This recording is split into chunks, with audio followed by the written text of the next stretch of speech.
Hi everybody, welcome back. My name is Abby. I'm with Fitness is Medicine, and today I'm going to give you another workout you can keep doing in your home. We're going to start with a row here on the ball. So what I'm going to have you use for equipment today is a band, and you can use a couple different bands. That's what I'm going to do, so I'll show you and give you some examples as we go. A band or a tube to start is great. A playground ball, so you can even use a tennis ball or something. A set of dumbbells, a little bit lighter weight, and a football. So if you don't have a football, you can do it on the floor or on a sturdy chair or something like that. So go ahead and go gather your equipment and make sure you've done a good warm-up before we begin. Okay, so we're going to start with a row on the ball. So I've got my tube set up over here, and you can use a band or a tube or whatever you have at home. I'm going to have you sit on the ball for a little bit of extra support for your low back. You can also sit on a chair or even on the floor for this one. But where you want your band is about chest height, and we're going to squeeze straight back. So we've done this one in the past. Remember, start with your shoulders down away from your ears, and you're going to squeeze those shoulder blades back as you pull. So those shoulder blades kind of lay flat on the upper part of your back, and you want to think about pulling them down and together towards your spine, like you're going to squeeze a pencil in between those shoulder blades. You want to go slowly both directions and really make those muscles work.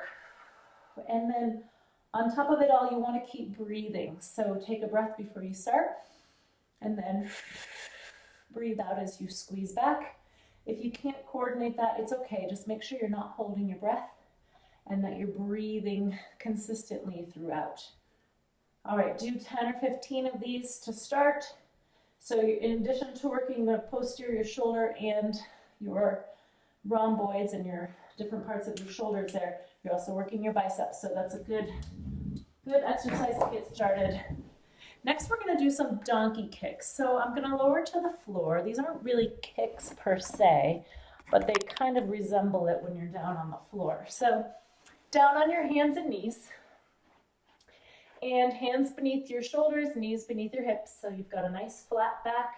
You want to keep your head in line with the rest of your spine so that you're not down here and not looking up like this, straining your neck. So keeping everything in a nice flat line. What I'm going to have you do, this is a hip exercise, a hip stabilizer. So you're going to pick up one foot like this, and then like you're going to press your foot through the ceiling. So you've kind of got a nice flat line here as you start with your knee up. So this is getting your posterior hip and your hamstring when you're keeping it up like this. So I don't want you bringing it here. I want to kind of keep this small range of motion. They're kind of pulses. So starting here with a nice 90-degree bend in your knee and almost straight out here with your hip and your thigh, pressing your heel straight towards the ceiling. So if you can kind of envision a donkey making this motion, but I don't want this full range of motion. It takes that resistance off and releases that muscle. Okay, so after about 10 or so, we're going to switch, put that other foot up, press your heel up towards the ceiling, kind of like you're going to punch a hole through the ceiling, but it's a pretty slow and controlled movement. Small range of motion.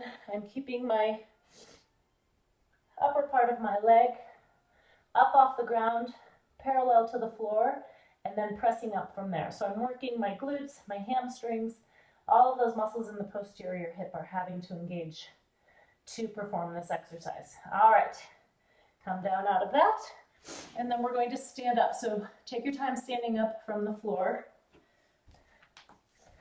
and grab the playground ball that I had talked about you having. So I've got this little orange ball. You can also use a medicine ball if you want, or a water bottle, or a tennis ball. It doesn't really matter. We're just going to use a ball to begin with. I'm just going to have you hold it in your hand. And what we're going to do is tightrope walking. So envision a straight line across your floor. If you have hardwood floors or tile, you can follow one of those lines. I'm on my carpet here, so I'm just going to envision a straight line, and I'm going to walk a tightrope. So I'm putting my heel right in front of my toe, nice and slowly, and walking just like I'm walking on a tightrope. So nice and slowly. Okay, now if you can do that and that feels pretty doable for you, hold this ball straight out in front of you and try not to stare at your feet. So that's really hard. A lot of times people are doing this the entire time and that takes away from that posture and your head and your neck positioning. So we're just gently holding this straight out in front, keeping your head, eyes straight forward, and walking on that tightrope line. Okay, now if you can do that, if that's a little bit challenging, continue to practice that. If you can do that and you need a little more of a challenge, take that ball, as you step forward, twist towards that side. Now, the first part of the twist is just moving your arms and shoulders. If that feels doable, turn your head with the ball. Watch the ball as you turn. So changing your focus and your gaze will challenge your balance a little more. All right, if you're able to do anywhere along that that's a challenge for you, continue to work on that. I'm gonna continue to work with the twist. Turn your head with that ball, and that is really a big challenge here. So not just turning your arms and your torso, you're turning your head, shifting your gaze, and really challenging that balance. If just plain walking heel to toe is difficult, make sure you're doing it next to a kitchen counter or a railing or something so you've got something to catch you if you do lose your balance.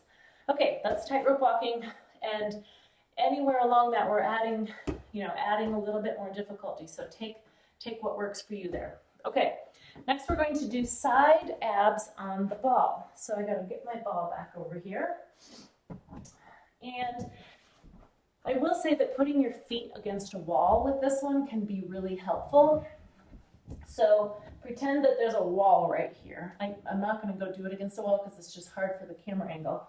But it can be really helpful if you're finding your feet are sliding or if you're having trouble getting your balance here. So we've done abs on the ball before, but what I'm going to have you do is turn over on your hip. So I'm putting my feet out in front of me, almost like I'm going to do a side plank. So my top leg is in front. And now I'm going to turn and try to crunch up, like I want my chest to go towards the opposite wall. So my chest is coming up straight. I've just turned my hips and my feet so that I'm working my side abs. This would be easier if I had something to push my feet against. Okay, so actually I'm going to put my feet the other way with my top foot behind. And that allows me to stay in this position a little more. So you can experiment with it with your top foot over or your top foot behind. It's not as crucial as with the side plank, but the point is we're engaging these obliques on this side that's pulling you up. So I'm over here on my hip and I'm pulling up towards the front using my obliques. So this is a really good core exercise. And here, you can start with your hands here, which will make it a little easier. You can put your hands here. And then if you need even more of a lever, longer lever, more resistance, put your hands behind your head and you can go this way. So after you've done 10 or so, we're gonna switch sides. So we're gonna get up on your other side, on your other hip. I'm going to put my top foot behind. That's helping me with my stability here. But like I said, if you do it against a wall, you'll also have a little bit more stability. So you just kind of put your feet right up against where the wall comes down to the floor. All right, so up on that hip, turning my chest towards the opposite wall. So I'm still kind of coming up straight.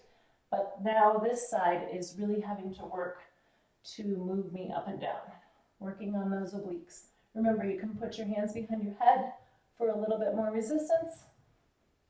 I'm not really moving on the ball.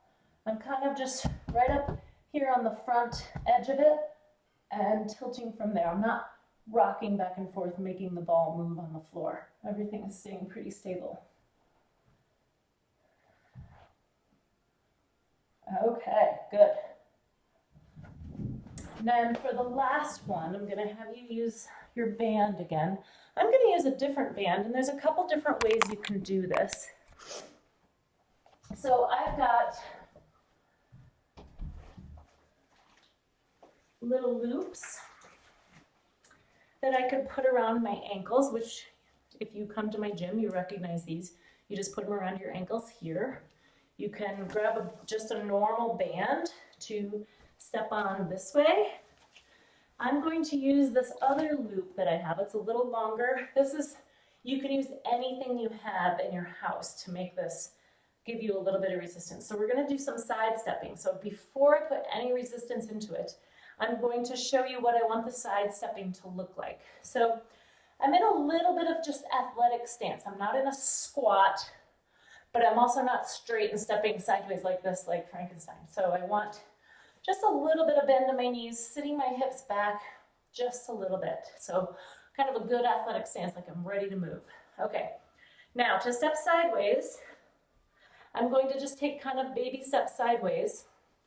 Notice that my feet are straight forward. You can even turn them in just a little. So we're really focusing on these glutes here, but definitely straight forward or in just a little. Now, if you're able to do that and you don't have pain, I'm going to add a little resistance. So this band, you can use whatever you have. You can step on it.